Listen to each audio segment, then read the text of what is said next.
대강절 첫 번째 주일, 오늘 우리에게 주시는 하나님의 말씀은 신약성경 마태복음 24장 36절에서부터 44절까지의 말씀입니다.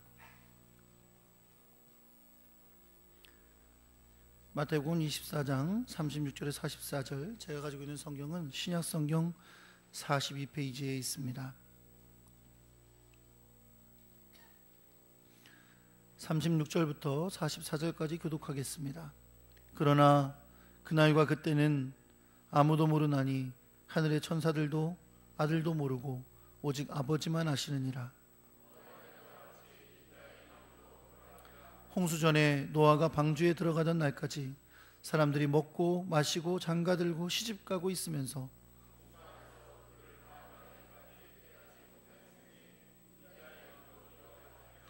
그때 두 사람이 밭에 있음에 한 사람은 데려가고 한 사람은 버려둠을 당할 것이요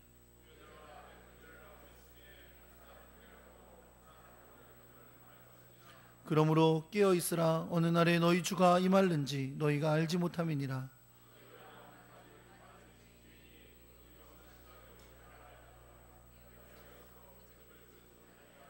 함께 있습니다. 이러므로 너희도 준비하고 있으라. 생각하지 않은 때에 인자가 오리라. 아멘.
기도하겠습니다. 사랑과 은혜의 주님, 우리를 이곳에 모아주시고 주를 예배하게 하셔서 감사드립니다.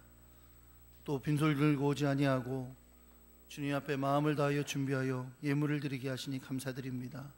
하나님께 드려진 이 예물을 받으시고 주님이 갚아주시고 은혜를 베풀어 주시고 함께하여 주시옵소서.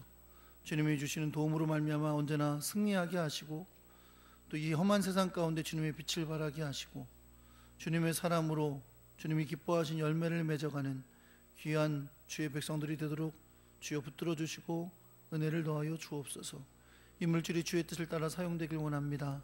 하나님께서 함께해 주시고 주님의 나라의 영광을 위하여 아름답게 사용하여 주옵소서. 주님의 말씀을 듣습니다. 주님, 우리의 마음과 생각이 주를 향하게 하시되 귀 기울여 듣게 하시고 마음으로 듣게 하시고 아멘으로 화답하며 주의 말씀으로 들어 우리가 순종하며 승리하도록 인도하여 주옵소서. 성령님 역사하여 주시옵소서. 우리 주 예수 그리스도의 이름으로 기도합니다. 아멘. 할렐루야. 옆에 계신 분들하고 인사하겠습니다. 잘 오셨습니다. 사랑합니다.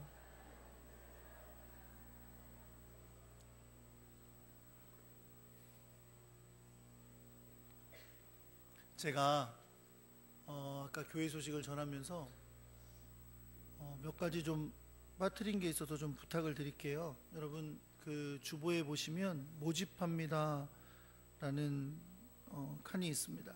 오케스트라 기네스 도전자 트라이앵글 주자, 그 어려운 트라이앵글 연습도 안 해도 됩니다. 그날 오시기만 하면 되는 트라이앵글 주자를 모집합니다. 오늘까지만 접수를 받는데요, 트라이앵글 무료로 하나 준답니다. 근데 기네스 기록에 대한 인증서를 받게 돼요.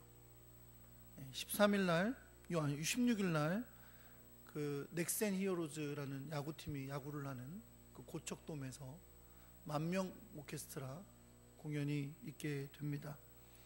참여하실 분들은 사무실이나 우리 최정희 사모에게 이야기해 주시기를 바랍니다. 아무나 다 할 수 있어요. 트라이앵글이니까. 그 다음에 우리 광고에 나왔듯이 12월 20일 날 크리스마스 축제 때 우리 교회가 공연에 참여하게 되는데요, 우리 교회에서 한 20명 되는 어른부터 아이까지 함께 댄스하는 팀을 하나 그날 무대에 올릴까 하고 있습니다. 이거는 하실 수 있는 분만 하셔야 돼요. 트라이앵글이 아니기 때문에 오늘 3시 반에 처음으로 모여서 연습을 하려고 합니다. 함께 동참하실 분은 3시 반까지 교회에 모여주시기 바라고요. 내년 1월 11일부터 13일까지 3일 동안 우리 영어 캠프를 교회에서 어린이들을 위한 영어 캠프를 하려고 합니다. 그날 시간이 되셔서 자원봉사로 참여해 주실 분들 있는 분들은 함께 해주시길 부탁드립니다. 영어 못하셔도 돼요. 영어 못하시면 다른 거 하시면 되니까, 영어 안 써도 되는 거 하시면 되니까. 혹시 참여하실 분들은 사무실에 말씀해 주시기를 부탁드립니다. 주의 은혜와 사랑이 여러분과 함께 하시길 예수 그리스도의 이름으로 축원합니다. 한번 따라해 보겠습니다. 준비하고 있으라. 오늘은 대강절 혹은 대림절이라고도 부르는 첫 번째 주일입니다. 성탄절을 앞두고 4주의 주일, 4번의 주일을 대강절 혹은 대림절이라고 우리가 부르면서 지킵니다. 영어로는 어드벤트라고 부르는데 도래, 강림, 우리말로 더 쉽게 말하면 오심이라는 의미의 절기입니다. 성경적인 의미로는 주님의 오심을 기다린다라는 의미죠. 그것이 이제 오늘날은 교회 절기상으로 성탄절에 앞두고 4번의 주일을 지키기 때문에 성탄절을 기다리는 그런 의미를 갖게 되었고, 더 나아가서는 주님이 그때 오셨지만 다시 오실 것이잖아요. 그래서 다시 오실 주님을 기다리는 그런 절기로 지키게 되었습니다. 4주간의 절기를 지키면서 촛불을 4번, 4가지 켜게 됩니다. 오늘 첫 번째 촛불을 하나 켜놨는데요, 첫 번째 촛불은 소망의 촛불이라고 부릅니다. 온 세상의 구원을 위해 오신 소망 되신 주님을 기념하며 기뻐하면서 예배하기 때문에 소망의 촛불이라고 부르는 것입니다. 4주의 우리 대강절 기간을 지내면서 주님께서 우리 주시는 놀라운 은혜들을 맛보는 복된 시간이 되시기를 예수 그리스도의 이름으로 축원합니다. 얼마 전에 포항에서 지진이 났었죠. 저는 그날 지난주에 우리 주일 저녁에 와서 예배를 인도했던 박정한 선교사 파송 예배를 위해서 청양에 갔었습니다.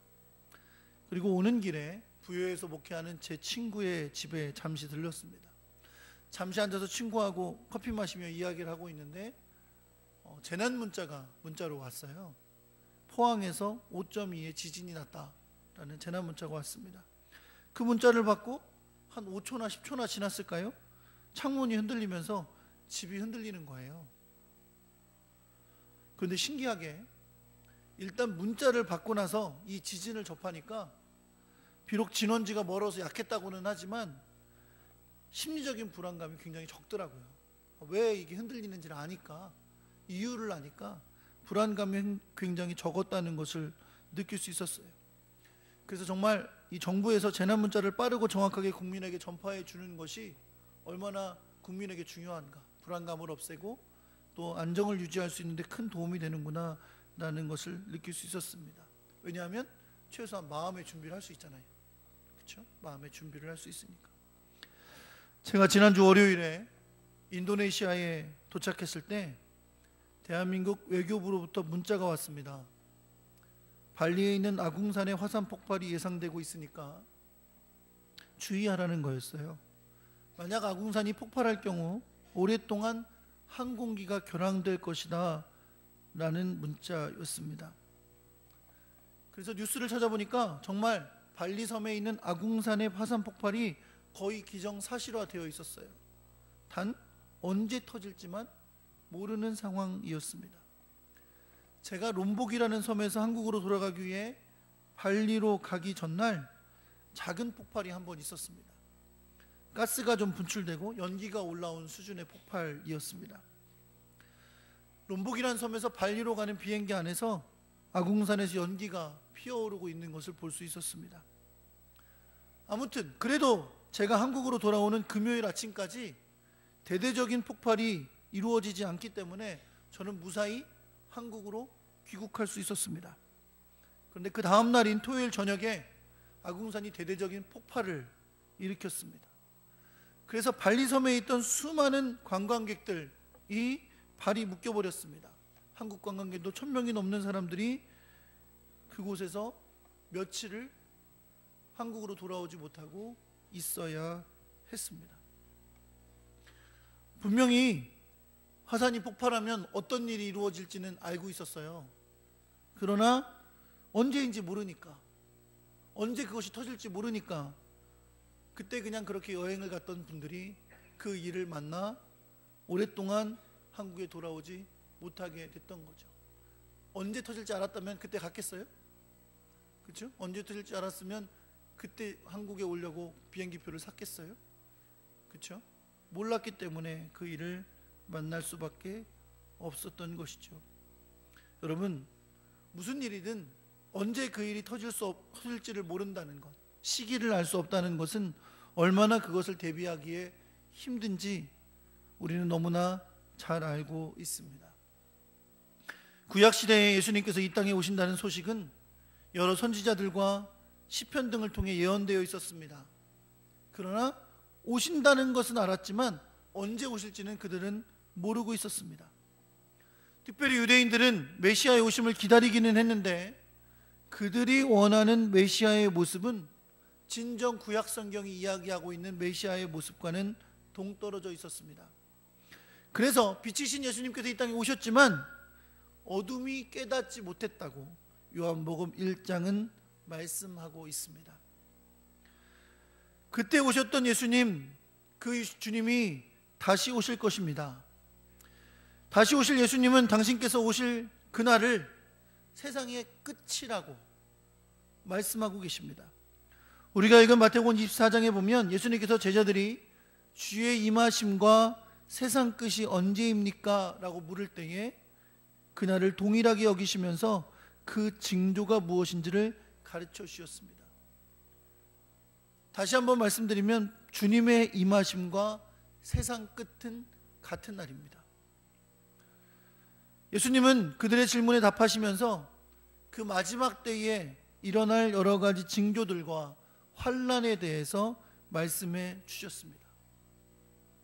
사랑하는 성도 여러분, 분명 그날은 올 것입니다. 어느 날이에요? 주님이 다시 오시는 날, 세상의 끝이 되는 날, 그날은 분명 올 것입니다. 그날은 주님이 다시 오시는 날입니다. 그런데 문제는 비록 징조로 그날이 가까운 것은 알게 될 것이지만 결코 그날이 언제인지는 모른다는 겁니다. 다시 말하면 말씀을 통해 우리는 그날에 어떤 상황이 발생할 것인지, 그날이 오기까지 어떤 징조들이 있을 것인지는 성경을 통해 알 수 있을지 모르지만, 그래서 우리가 오늘날 세상의 여러 가지 일들을 바라보면서 주님이 오실 날이 가까웠구나, 주님이 오시겠구나 라고 이야기하고 있지만, 주님은 우리에게 그때가 언제인지를 가르쳐 주시지 않았다는 겁니다. 오히려 그럼에도 불구하고 주님이 다시 오실 날과 이 세상의 끝을 말씀하시면서 우리에게 가져야 할 자세를 우리에게 명령해 주고 계십니다. 그 자세는 무엇이냐? 따라해 보겠습니다. 준비하고 있으라. 준비하고 있으라고 말씀하고 있습니다. 근데 여러분, 문제가 있어요. 사실 여러분, 이 준비하고 있으라는 것은 때가 정해져 있을 때 가능한 이야기입니다. 물론 말로는 언제든 준비하고 있어 그럴 수 있지만, 언제든도 다 사실은 끝이 있는 거예요. 내가 언제 갈 테니까 그때까지 준비하고 있어, 그렇게 말하는 거죠. 보통 남자들이 여자분들 차를 태우러 가면서 내가 언제까지 갈 테니까 준비하고 있어, 그럼 대부분 안 나와 있죠. 우리 집은 나와 있습니다. 분명히 말합니다. 우리 집은 분명히 나와 있어요. 그런데 우리에게 그날을 준비하고 있으라고 말씀하시는 주님은 당신이 오시는 때가 언제인지 당신도 모르신다라고 말씀하고 있는 게 문제예요. 준비하고 있으라면 언제까지라고 정해줘야 되잖아요. 그럼 그때까지 준비하는데, 도대체 준비하라고는 하는데 언제까지 준비하라는 걸 말씀을 안 해주고 계신다는 거죠. 군대에 있을 때 사단장이 부대 방문한다 그러면 난리 납니다, 여러분.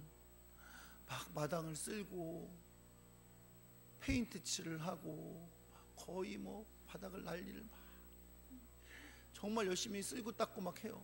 근데 사단장은 꼭 헬기 타고 와요. 먼지를 있는 대로 일으키면서 헬기 타고 옵니다. 예수님도 그렇게 오실라나? 공중에서 오실 테니까. 그렇죠? 근데 예수님은 준비하라고 하시면서 언제 오신다고는 말씀해주고 있지 않으시다는 겁니다. 심지어 예수님은 당신은 오시는 때가 언제인지 천사도 모르고 아들이신 당신도 모른다고 하셨습니다. 그러니 여러분, 누구든지 주님이 오시는 때와 나를 안다고 하는 사람을 만나시거든 교만이 하늘을 찌르는구나, 이렇게 생각하시면 됩니다. 우리가 흔히 그런 사람들을 이단이라고 부릅니다. 그렇죠? 보통은 한 4단 정도는 되는데 우리가 그냥 이단이라고 보통 하니까 이단이라고 부르는 거죠. 사도행전 1장 7절의 말씀을 보면 주님은 그때를 묻는 제자들에게 때와 시기는 아버지께서 자기의 권한에 두셨으니 너희가 알 바 아니다 라고 하셨습니다. 이 말은 무슨 말씀이에요? 그때와 시기를 알려고 하지도 말라는 거예요. 알려고 하는 것 자체도 너희에게 해당되는 일이 아니라는 거예요. 근데 사람은 언제 알고 싶잖아요. 그렇죠?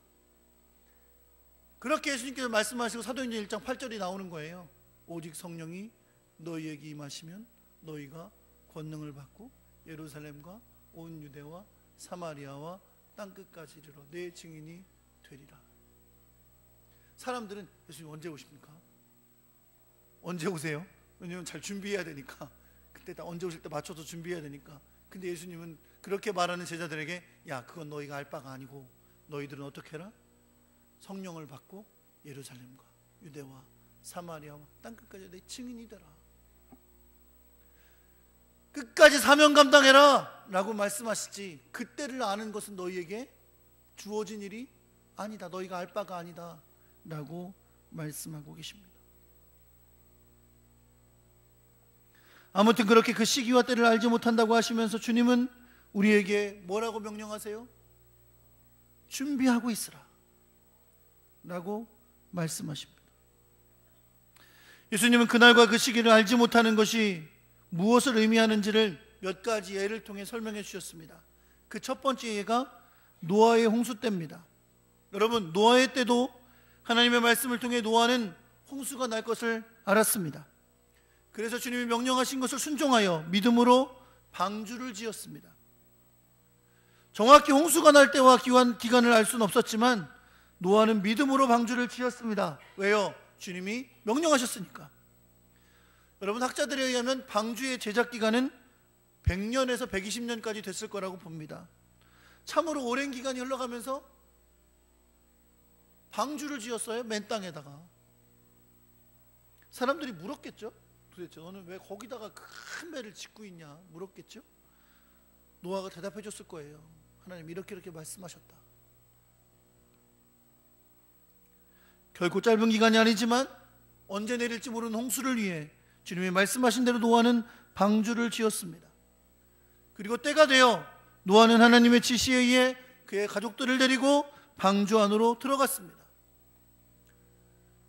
노아의 가족은 그렇게 했지만 그 멸망의 날이 다가오기까지 사람들은 하나님이 악하게 여기셔서 그들을 멸망시키기로 하실 만큼 악했던 그 사람들은 그 멸망의 그 날까지 그대로 살던 대로 살았습니다. 성경은 그것을 표현하기 위해 사람들이 먹고 마시고 장가들고 시집갔다라고 말씀합니다. 사람들이 사는 모습이죠. 결국 이 말은 무슨 말이에요? 사람들이 그동안 그냥 살았던, 죄 가운데 살았던 그 모습대로 그날도 그냥 그렇게 살았다는 겁니다. 만약 그들이 그날 이 무서운 멸망의 심판이 오는 것을 알았더라면 그들은 그날까지 먹고 마시고 시집가고 장가가지 않았을 겁니다. 분명 노아의 방주에 들어가기 위해서 할 수 있는 모든 것을 했을 것입니다. 그러나 그들은 그날 그 심판에 오는 것을 몰랐기 때문에 그들에게 갑작스럽게 닥친 홍수로 인해 멸망에 이르게 되었습니다. 예수님은 당신의 임하심이 이와 같다고 말씀합니다. 많은 사람들이 끝까지 깨닫지 못한 채 늘 하던 대로 죄 가운데 살다가 멸망의 길로 갈 것이라는 겁니다. 또 다른 예를 드십니다. 두 남자가 밭을 갈고 있었습니다. 본래 밭을 갈며 사는 것이 일상인 사람들인 거죠. 그런데 어느 날 그 중에 한 사람은 데려감을 당하고 한 사람은 버려둠을 당할 것이라고 했습니다. 두 여자가 맷돌을 갈고 있었습니다. 이 또한 그들의 일상을 살아가고 있는 거죠. 그런데 그때 그 여인 중 한 사람은 데려감을 당하고 한 사람은 버려둠을 당했다라고 말씀하고 있습니다. 어린이 찬양 아시죠? 아세요? 예수님 맞을 준비됐나? 모르시네? 진정 거듭났나요? 예수님 피로 내 옷은 흰 눈보다 깨끗해졌나요? 예수님 맞을 준비됐나? 두 사람이 함께 잠을 자다가 두 사람이 함께 맷돌 갈다가 한 사람은 가고 한 사람은 남겠네. 예수님 맞을 준비됐나? 찬양 모르세요? 제가 주일학교 다닐 때 우리 목사님께서 부장 선생님이셨는데 그때 열심히 불렀던 찬양이에요. 지금도 기억이 나요. 왜 기억이 날까요? 이 가사 때문에 그래. 어떤 가사? 한 사람은 가고 한 사람은 남겠네. 남으면 어떡해? 그렇죠? 둘이 당구치다가 한 사람은 가고 한 사람은 남으면 어떡해? 둘이 탁구 치다가 공을 딱 쳤는데 저쪽 사람이 없어졌어. 갑자기 일상을 살아가다가 한 사람은 가고 한 사람은 남는다고 말씀하고 있습니다. 주님이 언제 오시지 않았다면 그들이 밭을 갈았겠어요? 맷돌 갈고 있었겠어요?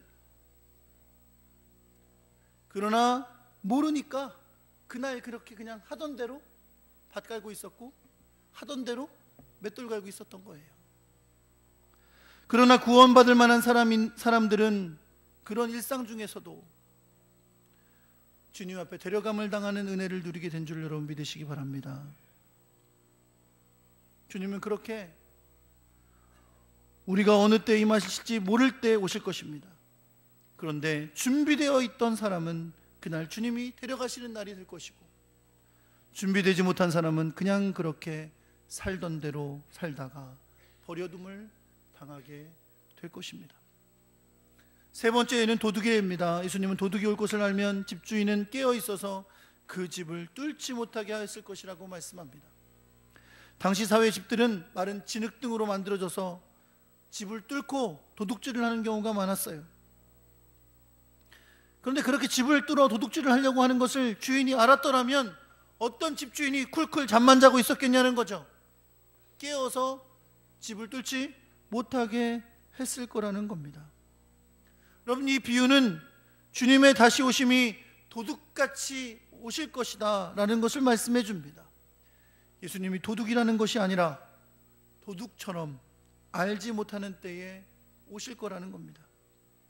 이 세 가지에는 모두 예수님의 오시는 때가 언제인지를 알 수 없다는 것을 강조합니다. 그러나 우리가 알아야 할 것은 이 세 가지가 모두 그렇게 알 수 없는 때에 갑자기 주님이 오시고 세상의 끝이 올지라도 분명 구원받는 자들이 있다는 거죠. 어떤 자들이? 준비된 자들이. 준비하고 있던 자들은 구원받는다는 겁니다. 노아 용수 때에 홍수를 대비했던 노아와 그 가족들이 구원을 받았습니다. 두 사람이 밭을 갈다가 두 사람이 맷돌질을 하다가 주님의 오심을 만났을 때에도 그 가운데 한 사람은 구원을 받았습니다. 그들은 그 일상 중에도 구원받을 준비가 되어 있었던 것입니다. 도둑이 언제 올지 모르기에 집을 뚫는 도둑을 막기 어렵지만 깨어서 대비한 자들은 도둑이 구멍을 뚫지 않도록 막을 수 있었다는 것입니다. 결국 주님의 두 번째 오심을 기다리고 있는 우리들에게 주시는 주님의 명령은 분명합니다. 바로 준비하고 있으라 라는 겁니다. 언제 오실지 모르지만 준비하고 있으라, 이것이 결론입니다. 주님의 오심은 일상 가운데 오실 거고 도둑처럼 오실 거고 홍수처럼 언제일지 모를 때 갑자기 올 것이라는 거죠. 준비하는 여러분과 제가 되기를 예수 그리스도의 이름으로 축원합니다. 이번에 제2회 천안 크리스마스 축제를 준비하는 초반에는 굉장히 우리가 기대와 흥분이 컸었습니다. 왜냐하면 시에서 작년엔 안 했던 1억을 지원해 주겠다는 거예요. 더더군다나 도에서도 1억을 지원해 주겠다는 약속이 있다는 거예요. 야, 작년에는 없던 돈이 2억이나 들어오겠구나. 그래서 이 재정을 활용해서 어떻게 더 화려하고 더 넓게 이 축제를 준비할까? 라고 하면서 예산을 준비했었습니다. 근데 준비하던 중간에 한 가지 이야기가 흘러 들어왔어요. 도에서는 안 나올지도 모른다. 그러는 거예요. 그래서 어떡하냐?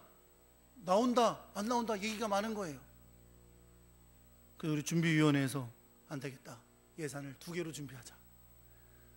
도에서 나올 경우에 대비한 예산, 도에서 안 나올 경우에 대비한 예산 준비를 했습니다. 나왔을까요? 안 나왔을까요? 안 나왔습니다. 우리 홍성윤 의원님이 계셔서 아마 도의회에 올라갔으면 나왔을 거예요. 그렇죠?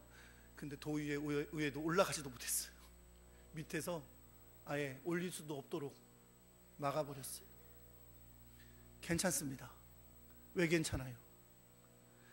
그렇죠. 안 나올 경우를 대비한 예산을 준비를 해놨어요. 그래서 어려움 없게 준비를 해서 지난 금요일부터 아주 아름다운 크리스마스 축제가 시작이 됐습니다.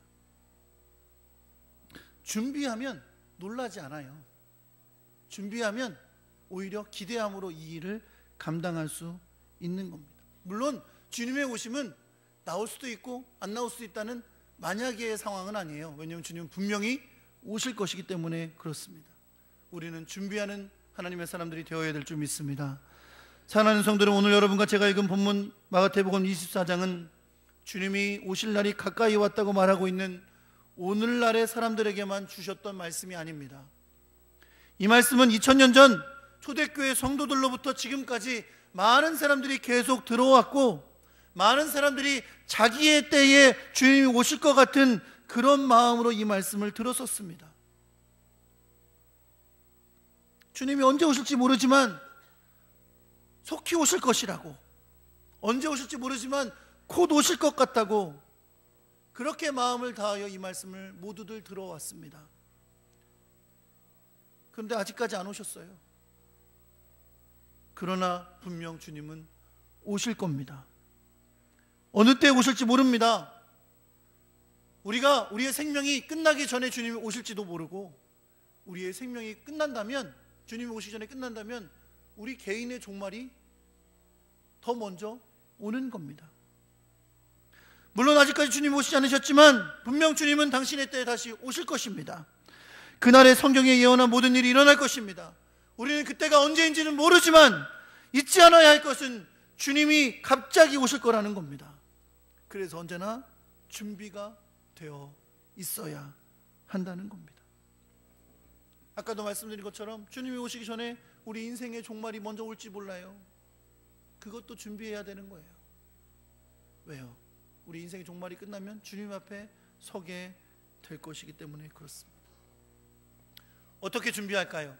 오늘 말씀을 정리하면서 이렇게 세 가지로 어떻게 준비해야 할지를 생각해 보려고 합니다. 첫째, 한번 따라해 보겠습니다. 항상 믿음을 점검합시다. 여러분, 구원의 다른 길은 없습니다. 오직 예수 그리스도를 믿는 믿음밖에 없는 줄 믿으시기 바랍니다. 내 믿음이 진정한 믿음인지, 주님이 오늘 오시면, 이따가 오시면, 내일 오시면 나는 들림받은 진정한 믿음을 가졌는지 여러분 자신을 돌아보시기를 바랍니다. 갑자기 오셔도 통과될 믿음, 갑자기 오셔도 괜찮은 믿음, 믿음을 소유한 하나님의 사람 되시기를 예수 그리스도의 이름으로 축원합니다. 두 번째, 항상 우리는 죄를 피하고 우리의 죄를 속히 회개하는 사람들이 되어야 합니다. 우리의 죄를 주님 앞에 짓지 않도록 날마다 주의할 뿐 아니라 우리가 죄를 지었을 때는 속히 자백하며 깨끗함을 받는 일을 그치지 않아야 될 줄 믿습니다. 죄를 가지고 주님 앞에 서지 아니하도록 정결한 신부로 서기 위하여 날마다 우리 자신을 주님 앞에 돌이켜보는 믿음의 사람 되시기를 예수 그리스도의 이름으로 축원합니다. 항상 깨어 기도하는 사람들이어야 합니다. 세 번째, 한번 따라해 보겠습니다. 항상 주님을 위해 삽시다. 사랑하는 성도 여러분, 여러분과 저를 만드시고 우리를 구원하신 것은 우리를 통해 영광을 받기를 원하시는 겁니다. 주님의 영광을 위해 사시는 여러분과 제가 되기를 예수 그리스도의 이름으로 축원합니다. 주님의 나라에서 받을 상급을 실제로 여기시기를 바랍니다. 언제나 나를 위해서가 아니라 주님을 위해 살다가 주님 앞에 서는 날 칭찬받고 충성된 종이라고 상급받는 그런 하나님의 사람 되기를 우리 주 예수 그리스도의 이름으로 축원합니다. 이제 학기말이 되어가는데 아이들에게 이제 성적표를 주겠죠. 성적표를 받을 때 두 종류의 사람들이 있다고 생각해요. 첫째는 성적표를 받기를 두려워하는 아이들. 있겠죠. 성적표 받기가 두려워. 너무 처참한 점수를 봐야 되니까 빨리 그때가 안 왔으면 좋겠어요. 어떤 사람들은 성적표를 기다리는 사람들이 있어요. 제가 옛날에 미국에 처음 갔는데요, 첫 학기에 전부 다 A 받았어요. 그랬더니 왜 이렇게 성적표를 안 주는 거야? 맨날 가서 열어보고 막 그랬어요. 왜? 성적이 좋으니까. 기다리면서 기다리는 사람이 있죠. 사랑하는 성도 여러분, 주님을 기다리십니까?